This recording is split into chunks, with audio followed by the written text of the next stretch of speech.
Good evening, everybody. Thank you so much for joining us tonight as we're going to talk about careers in public health and epidemiology and biostatistics. We have a full agenda tonight. I do want to make a few notes that I put in the chat box that we are recording this. We will share the recording out with all of our participants. And also, if you have questions throughout the presentation, please put them in the chat box. I'll do my best to keep an eye on the questions and ask our panelists throughout the presentation, and we'll have plenty of time at the end to make sure we capture those questions. So we're going to get started. I'll do brief introductions. We're going to talk about what is epidemiology and biostatistics, career opportunities in public health. As you can imagine, the field of public health has had a lot of attention in the last year. So what are the different career opportunities in public health and how do you get there? What is our Master of Public Health program at the University of Vermont? And there's a lot of questions that prospective MPH students ask, and one of our advisors will guide us through some of the top questions that students ask as they're considering the program. And just a few slides that we have on the application process if you are interested in UVM's Master of Public Health program. So welcome, everyone. My name is Nicole Lewillier-Fenton. I'm the Content Marketing Manager in UVM's Continuing and Distance Education. I'll be facilitating our discussion tonight. With us is Dr. Victoria Hart. Vicki Hart is one of our assistant professors in Larner College of Medicine in our public health program. You can see her background here from the University of Massachusetts and University of Vermont, as well as Cornell, and she focuses in on epi and biostats. So we'll hear a lot more from Dr. Hart tonight. Also joining us is Heidi Westermann, one of also our faculty on our program, a clinical instructor. She's part-time faculty because she is a full-time employee in the health world here in Vermont, and she will talk to us about some of her work that she has done in health. She is now the Director of Public Health Systems and Planning for the Association of State and Territorial Health Officials, and the former Director of Performance Management at the Vermont Department of Health, in addition to being a public health analyst at the Department of Health, and you can see her credentials there as well. Heidi, thank you so much for being with us. And Vika Pleshakova is with us as well. Vika is our advisor. She works so closely with our public health students. She's going to be the one helping us to guide that process if you are interested in the Master of Public Health program here at the University of Vermont. Okay, so let's get going. I wanted to start first by a few definitions. We're going to learn a little bit more about epidemiology and biostatistics. So let's start with Dr. Hart first. What is epi? I think it's probably got the most attention that it's had ever in the past year, potentially. So walk us through this field, and we'll go behind the curtain a little bit to really understand what epidemiologists do. Sure, absolutely. It's great to be here and to be able to talk about epi and biostats today. You talked about the pandemic, and I think this is the first time in my whole career when I've introduced myself as an epidemiologist that people are like, oh, okay, I know what that is now. It used to be all kinds of questioning looks. So epidemiology at its very core is the study of the cause and spread of disease. So it's all of these rigorous scientific methods that go into figuring out what are risk factors, what's causing disease, and then how is it spreading among our population. And there's kind of two ways that you can approach this. And epidemiologists, depending on your specialty, come at it from different ways. And one is reacting to disease outbreaks. And the coronavirus pandemic is a great example of this. So when we first see a disease outbreak, epidemiologists are wondering, well, who is getting this disease? Where is it? How is it being transmitted? How fast is it being transmitted? And how can we really get our arms around this disease so that we can prevent the spread as much as possible? And with coronavirus, we pretty much know that everybody is everybody can get it. But epidemiologists have been on the front line identifying those vulnerable populations, the folks that we need to keep as safe as possible. And that's been the work during this pandemic and then trying to prevent the spread. And then the other way that epidemiologists come at population health is from a preventative mechanism. So proactively looking at those risk factors that may be involved in increased rates of disease development. So things like smoking, occupational hazards, all kinds of exposures that individuals can have that at a population level are increasing risks of certain diseases. So there's different ways that you can look at population health, and epidemiologists come from both sides. And many people probably have seen, I think it was Contagion, the movie that you have shown us many times. It's very Hollywood, of course, but there's probably some truth into the kind of work that those disease detectives are doing. Walk us through a little bit more, and Heidi, I'd love to hear from you too, in terms of how you're applying epidemiology to the work that you're doing. And I know you're deep into the vaccine rollout as well, but what is a disease detective? That's a great question. So I've worked in a few different spots in epidemiology. I've worked in HIV surveillance in the New York City Department of Health. I've done tobacco-related epidemiology in Vermont. And as you said, right now I'm doing some vaccine rollout. And all of that is thinking about where the people are. When are they? Where are they? When are they? And how many are they, right? So we're looking at person, place, and time. And sort of piecing that puzzle together is why disease detectives is so often used as a sort of pseudonym for epidemiologists. And if I'm thinking back to some examples when I worked in New York City, we know pretty well who has HIV in New York City. There's some of the best reporting and surveillance systems in the world to track that and to do it in a ethical and data sensitive way. But when we really want to apply interventions to that, looking at that data and saying, okay, are there certain zip codes or census tracts where we are seeing patterns? Is there access to care for those folks? So really it's the epidemiologists who are providing data to our clinical partners, our pharmacy partners, our laboratory partners.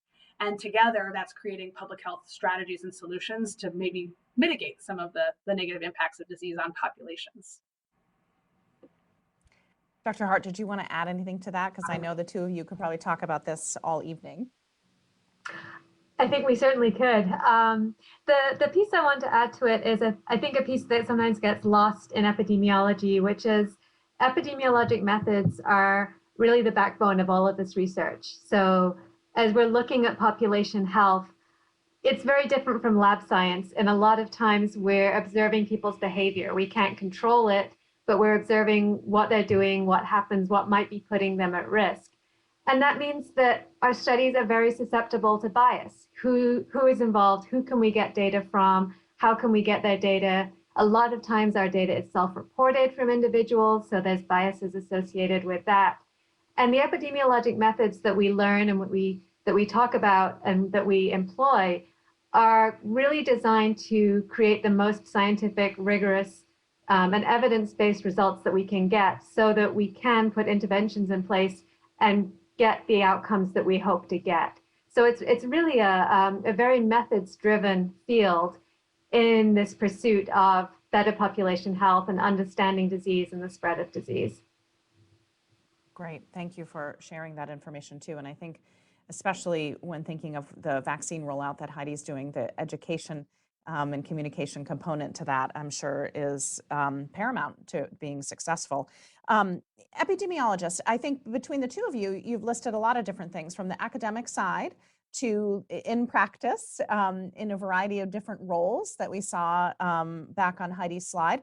Maybe we'll go back to you, Heidi. Walk us through your path a little bit in terms of what kinds of different roles have you been able to seek as an epidemiologist in this field? Yeah, happy to answer that. So I've definitely trained as an epidemiologist, and that's my core, but I am a generalist. I really love all topics in public health. And because I am comfortable with numbers and using numbers to inform decision making, I've actually worked from a more narrow role, being a sort of a direct analyst, using SAS or SPSS or Stata or some of our statistical software to really analyze data sets. And that is a core. If I didn't know how to do that, that would be a loss to me, and I think the field.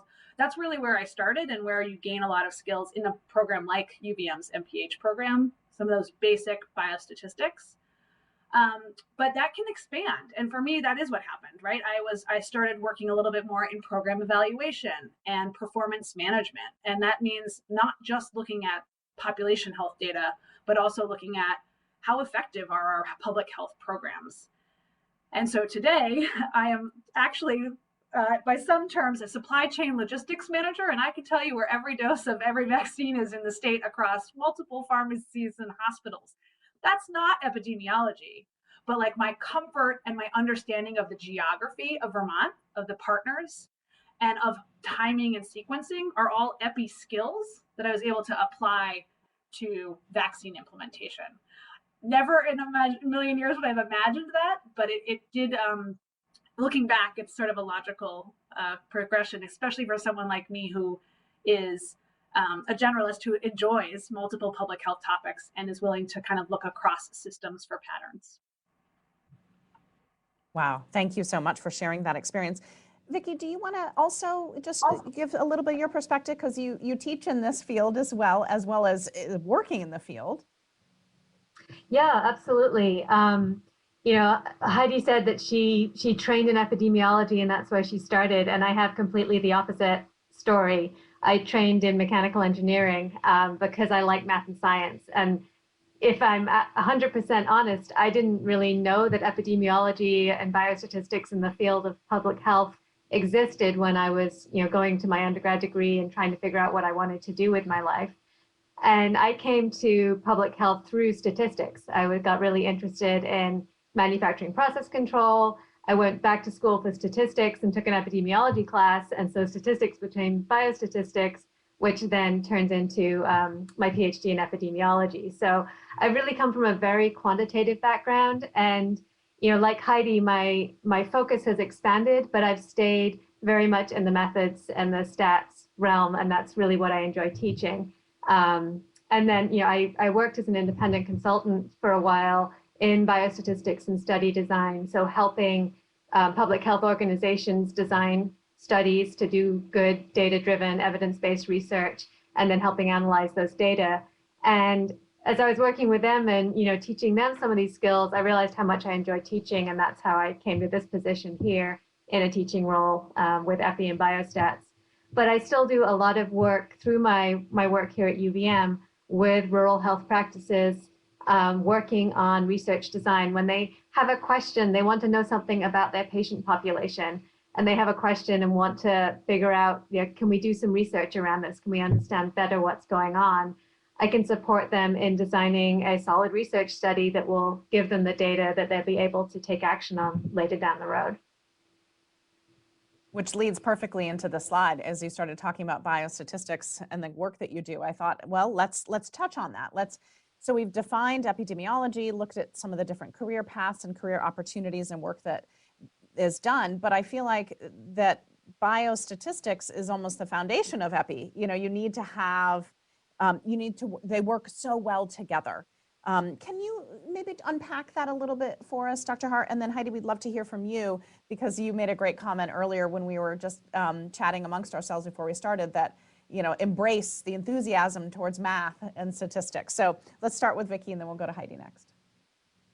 Sure. So, I mean, at the very basic level, biostatistics is statistical methods applied to medical and biological problems, and that includes public health. And as you said, it really is the foundation of a lot of the research that we do. But biostats would be nothing without epi, and epi would be nothing without biostats. So the way I often think about it is epidemiologists are designing the best studies that we possibly can. We're trying to minimize bias. We're trying to deal with confounding. We're trying to select the best populations that we can get really good data on in order to understand what's going on. And then once we get those data, the biostatisticians are applying the statistical techniques in order to, you know, to analyze that and to give us results that we can interpret in the context of the study and of this population that we're trying to look at. But if the study wasn't designed well, the data would be meaningless. And if you've got a great study, but you can't analyze the data, you're going nowhere anyway. So really, biostats and epi are so closely linked, and biostatisticians need to be involved up front when we're looking at different public health implementation, and epidemiologists need to be helping to interpret the data on the back end because they understand the study and the research that's been done. So they're very closely related fields, I think.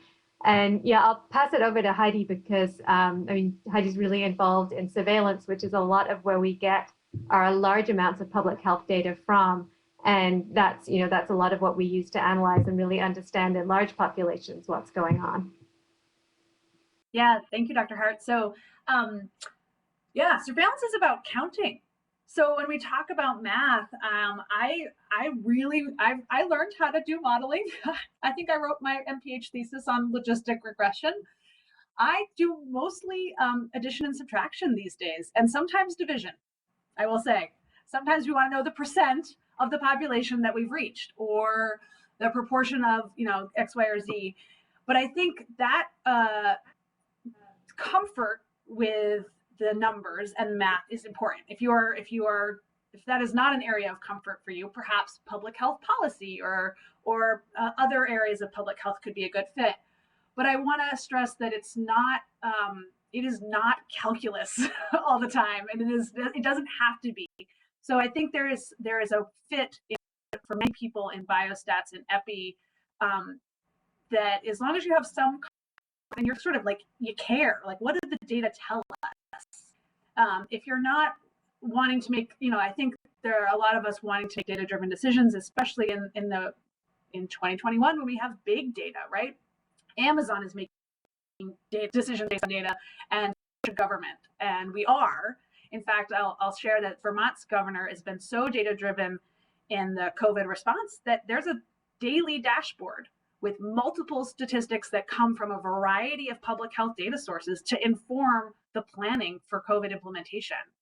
And so the most of that data is counting, some addition, subtraction, and some proportions. It is not intense, although there have been some other efforts where there's been modeling and out and project where the epidemic is going to go, but also when are we going to be able to open up certain parts of the economy. So comfort with numbers is what I recommend. You don't have to love all of the intense high-level math, but I think there is a willingness to dig into the data and to understand its strengths and its limitations. That's a big part of both biostats and epi. That's great feedback. Thank you both.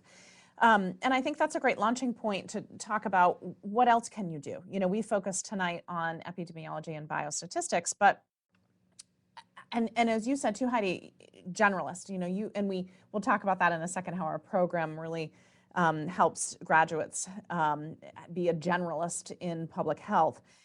But you can kind of weave in and out a lot of these other roles too. I've seen so many of our public health graduates morph into different roles, and even Heidi, your experience too, just looking at, as you were an analyst, and then you were directing, and now you're running, and now you're doing vaccine rollout. So I think it's really interesting, and this is a short list. I think the list could be really big as to public health careers, but maybe we'll go back to Vicki, and then Vika, I want to come to you because I know that you get this question a lot too, as to what can I do with public health. But Vicki, where do you see students go, and where do you see some good opportunities here?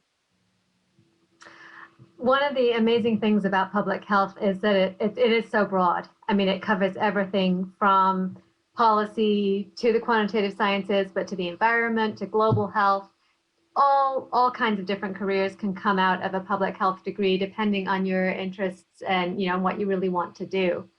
One of the delights of teaching in this field is seeing where people come to public health from, because that's equally diverse. And so folks will come with a nursing background or with a medical background, and they may have different career goals than individuals who are coming in from more of a political science or a policy background versus anthropology. So there's a huge array of things that can be done. I've seen students, go into straight epidemiology roles in a department of health, that kind of thing, but also students stepping into other different roles in health data communication, or just health communication in general.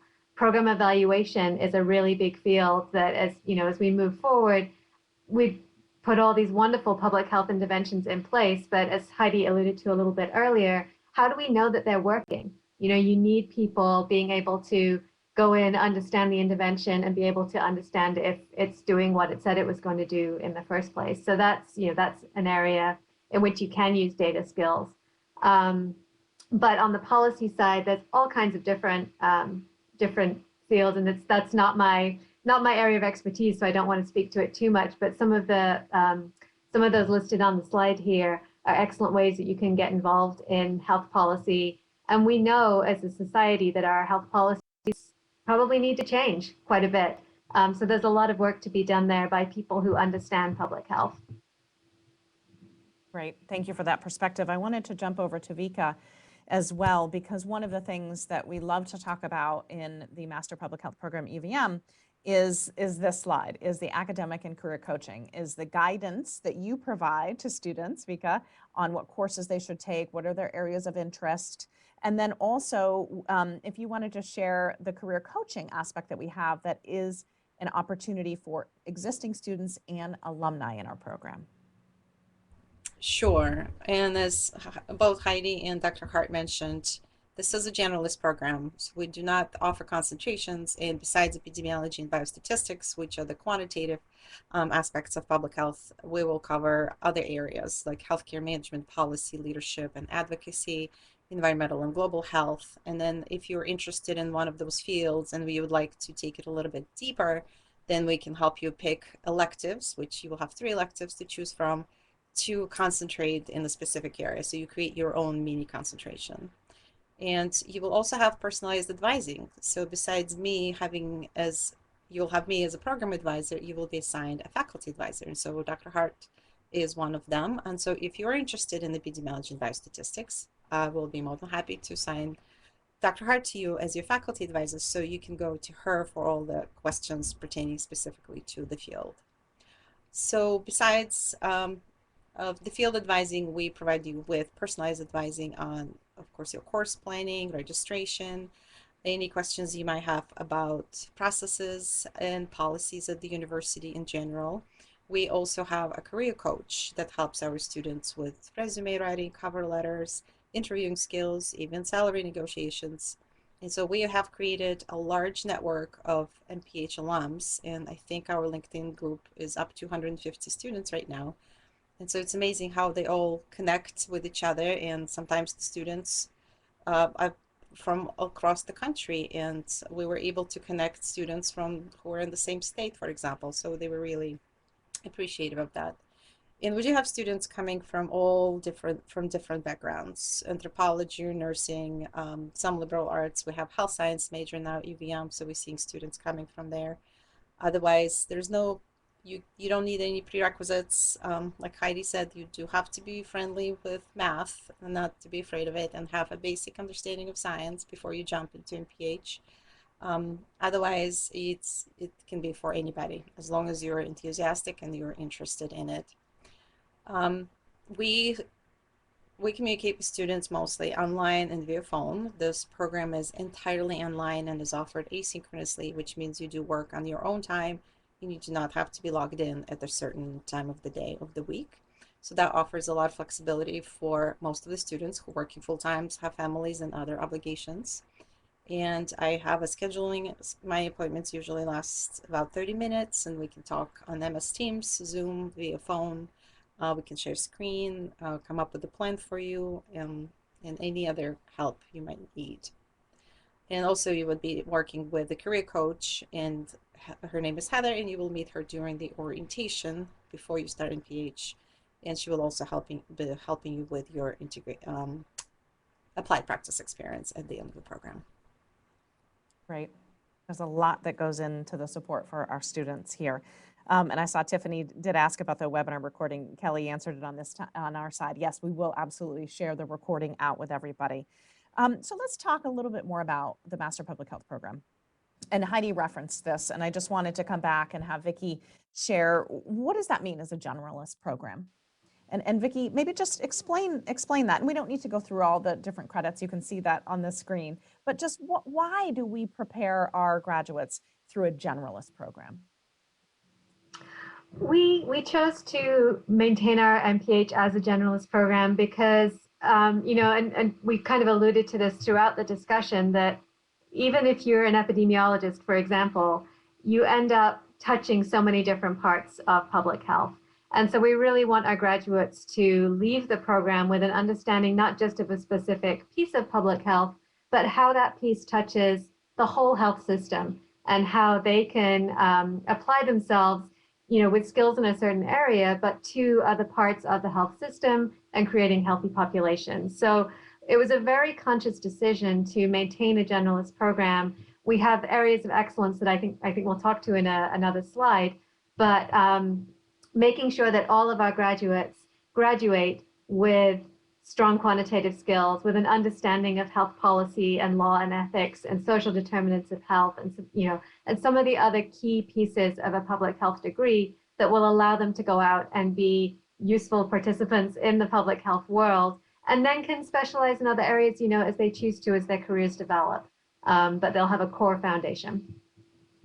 Great. I think that's an important aspect to make sure that we're clear on. I wanted to pause for a moment. And I want to just let everyone know that we're going to show a video. It's about 2 minutes. So we'll come back after the video. So don't go away, because we have a little bit more to talk about, and we want to make sure we get to your questions tonight too. But I wanted to share this new video that we have with one of our current post-bac students, public health students. And she really describes that experience of being online, independent, fitting it into your life, and the support that our faculty in this program and the field that she wants to focus in on in public health. So I'm going to have everybody turn off their cameras. We'll be right back, and we'll be back in about 2 minutes.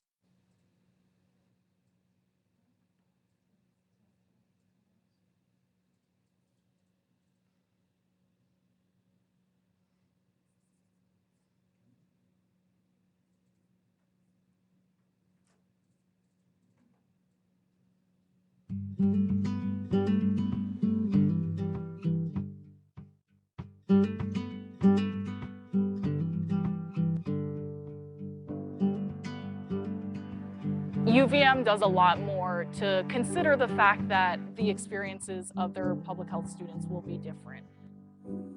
The field of public health that I'm most interested in is global health, and the way I got there was from my undergraduate studies in microbiology and immunology. One thing that attracted me to the online MPH program is the fact that I'm so independent. My schedule is pretty sporadic, so just knowing that I would have the flexibility to plan around that was great. I actually find that I have a better relationship with my professors at UVM, who are all online, than I ever had with any professors in my undergrad experience. The program does a really good job to make up for the non-traditional social aspects of learning. So there's a lot of discussion board and, using Microsoft Teams and Zoom and interacting with other students. So I think that's really unique. I think the school has done a great job adapting to those needs during a pandemic. It takes discipline, but I think it's so rewarding to be able to have the independence and the flexibility to live your life and also go to school and be a master's student. Here, they really care about their students, and I think especially coming from a public health discipline, in pandemic times especially, our professors have been extremely caring about what's going on in our lives, extremely accommodating, and letting us know too that, we're human beings as well. We're also struggling. The stress is not lost on us. We're here for you as your professors, but moreover, we're here for you as your colleagues and as your teammates, and we're here to support you and ensure your success.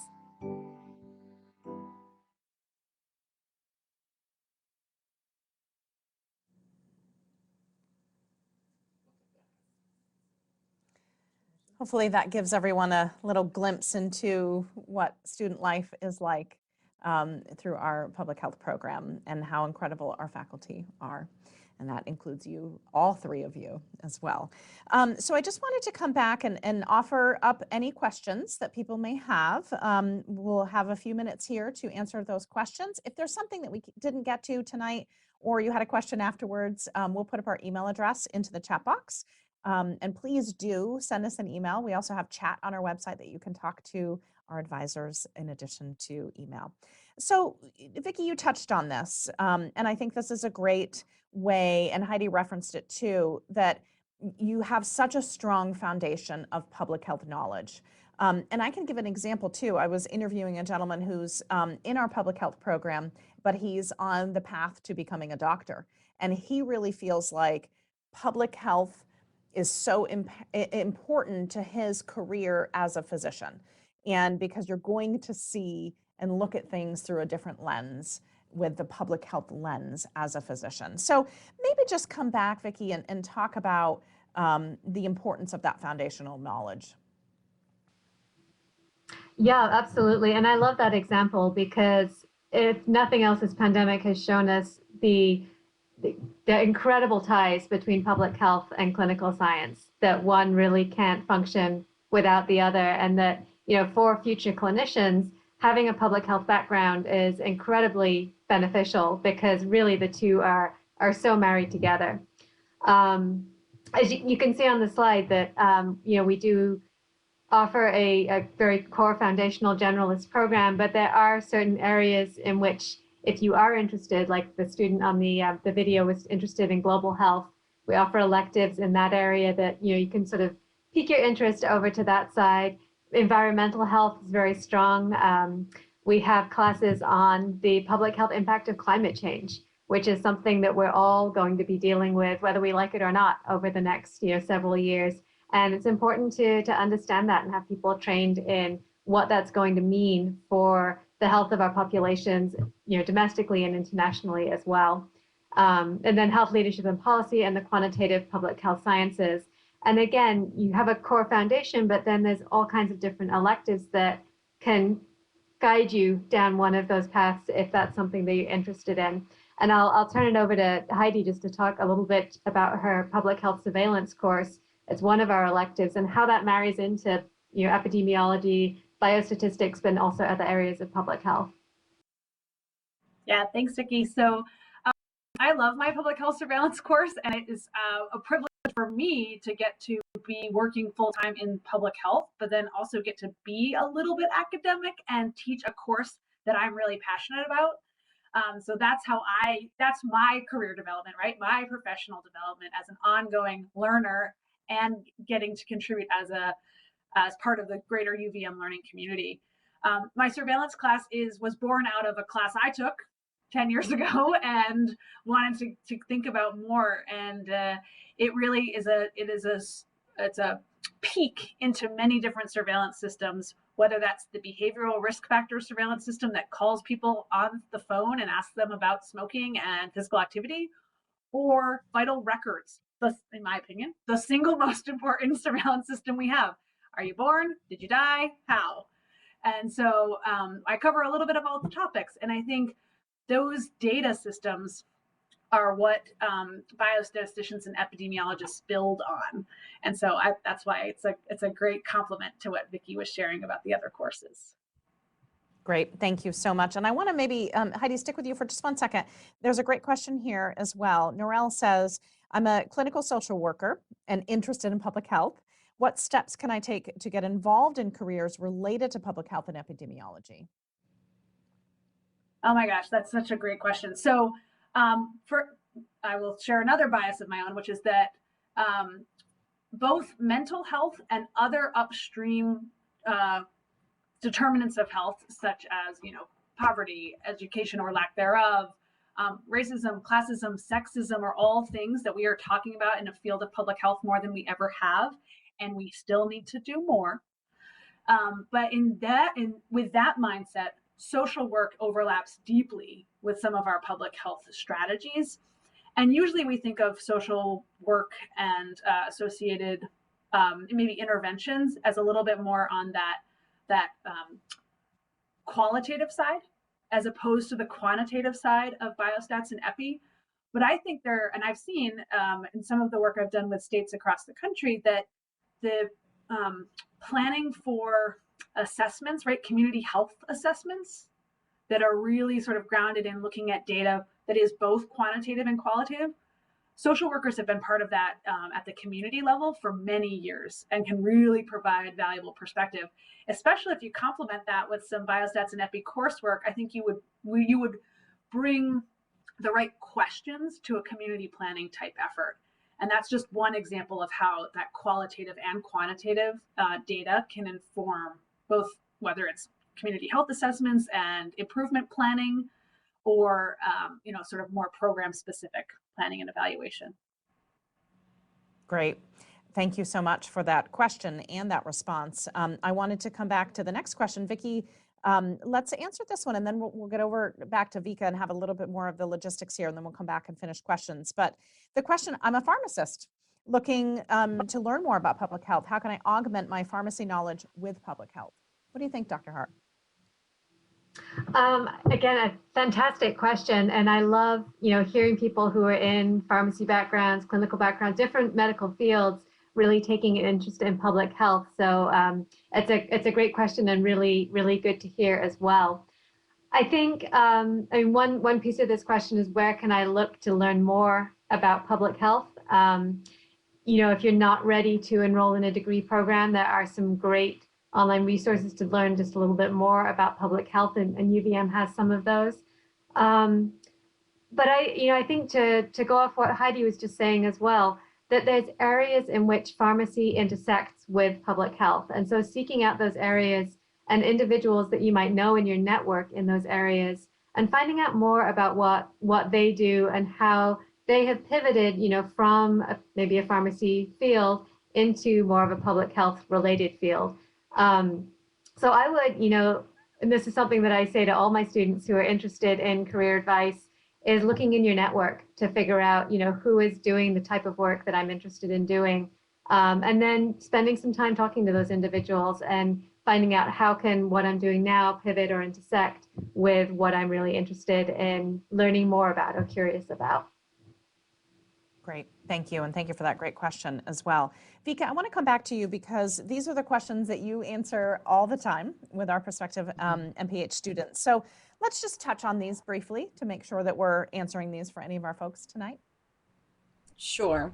So the program is very flexible, and you can start at any point of the year. We accept applicants for summer, fall, or spring. So depending on when you start and how many courses you're able to take per semester, the length of your MPH tenure will depend on that. You can spend 15 months in the program at the shortest, and the most you can spend is 5 years. Most of the students who work full-time typically take 2 courses per semester and maybe 1 or 2 in the summer, and they're able to complete the program within 2.5 or 3 years. So it really depends on your situation and where you are. The tuition, we will have a slide with the exact amount for our students, but the out-of-state students pay differentiated tuition, which is a lot less than the regular UVM tuition. And the financial aid is available, and pretty much all graduate students who apply for federal loans get them, as far as I know. Unfortunately, we're not able to offer any assistantship or scholarships at this time directly from the program. Online courses, as I mentioned before, they are asynchronous, and Dr. Hart, feel free, and Heidi, help me here with more details about how you run your courses. But the students do work on their own time, and the instructors typically release the materials once a week, and then you do the work, you do the readings, maybe you watch videos. Not all instructors will have textbooks for their classes, and complete the assignments by a deadline. Dr. Hart, do you have anything to add to that, Heidi? I think that covered it perfectly. So our courses are, as Vika said, structured so that you can do it on your own time according to your schedule. But we do have periodic, often weekly deadlines so that you have to keep up with the course as it's going through. You can't just do everything in the first 2 weeks and be done, or everything in the last 2 weeks and procrastinate. So we do try to keep you on track and in line with other students so that you're having a real learning experience alongside your peers. Great. Thank you. And I know we've talked about this a little bit, Vika, too, just concentration or area of specialty. And then I know we also have a question about internships and fellowships that just came in as well. Sure.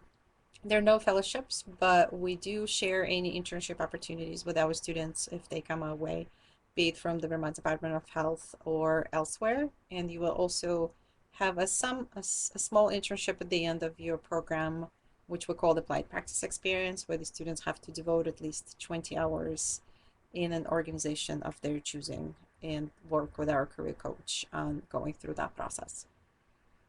Great. requirements. We've talked a little bit about having a passion for math, or maybe not passion, enthusiasm, I think is what Heidi said. Enthusiasm, passion might be a little overstated. We'll go with enthusiasm instead. And we also did have a question too. I wanted to just recognize that Eileen had said, I'm struggling with college statistics at the 100 level. Would it be impossible for me to pass the graduate level college statistics class?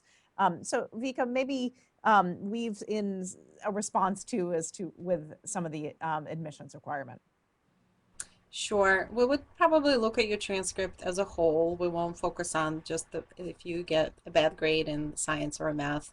And we also accept students on conditions. So if you have very little or no background in math or statistics or sciences, we can accept you on condition that you get a B in epidemiology or biostatistics. And that way the condition will be removed.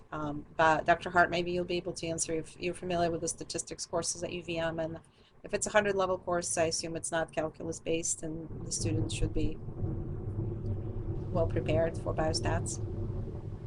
Yeah, and I want to emphasize that we see students coming into the program from all different kinds of backgrounds. So not everybody's coming in from a math background. And we see students coming in, and this is often what I get before my intro biostats class, is students will email me and say, I'm a non-traditional student. I haven't sat in a classroom, let alone taken a statistics class in 25 years. What, am I going to be okay? And what I usually tell them is we don't expect you to know statistics before we teach you statistics. We expect you to be able to be familiar with math, to have algebra background, to be able to, as Heidi said, have a willingness to jump in and try. But we don't expect you to know biostats before we teach you biostats. That's what the class is there for, and that's what our support system is there for. We just need to know that you have some enthusiasm to be there. And we've definitely had students, as Vika said, who've come in conditionally and have done just fine in biostatistics and epidemiology. Staying on top of the material is the key point, and learning as they go and asking for help when you need it. So as long as you're willing to do those things, I don't see any reason why you can't learn biostats. And I'll tell you one thing, my first statistics course in my undergrad, I hated, couldn't stand it, didn't want anything to do with statistics. And now I'm a biostatistician, so it can turn around. That's good advice. Thank you. And I know we're kind of coming up on time. I want to be mindful of that. We're going to wrap up here in just a moment. So I just wanted to recognize some of the different steps that we have here for the application process. And all of this is on our website as well. And then Vika, do you want to just walk us through? I know you mentioned that you can start at any time, but there are some deadlines that we're trying to hit if you are indeed interested. And what is the accelerated MPH program as well? Sure. So as you can see, we're now accepting applications for summer and fall, and you can start the summer classes by May 24th. For accelerated MPH students, so this is for UVM juniors who can apply for accelerated MPH and then take 3 public health courses during their senior year that will be applied towards MPH and both their undergraduate degree.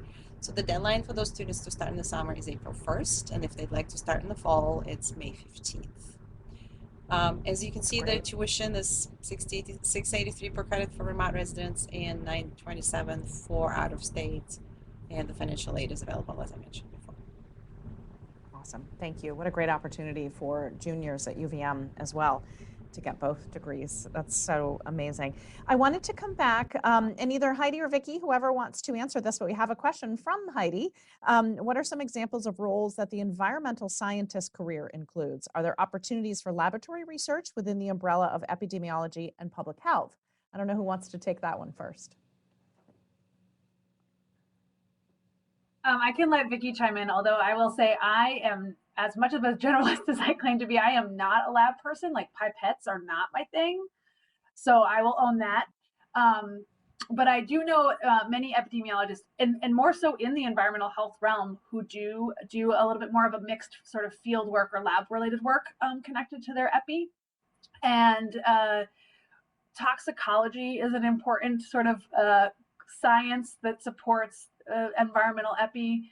And I think in addition to some, I'm thinking of my toxicologist friend right now who's running the vaccine call center, which again shows transferable skills.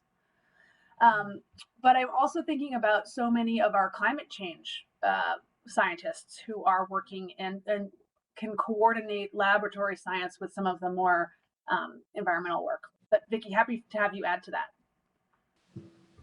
Sure, and I'm wishing that another faculty member, Dr. Gleason, was in this call too, because Dr. Gleason is an environmental epidemiologist by training. So she has a real focus and expertise in that area. And I'm thinking of the research that she's doing that she's told me about, where she's working with ground wastewater and actually just got a new grant looking at indicators of COVID and vaccine and different things in ground wastewater that's allowing them to understand better the health of the population in different areas. So there's definitely applications on the laboratory side of environmental science with public health and understanding and improving population health with that.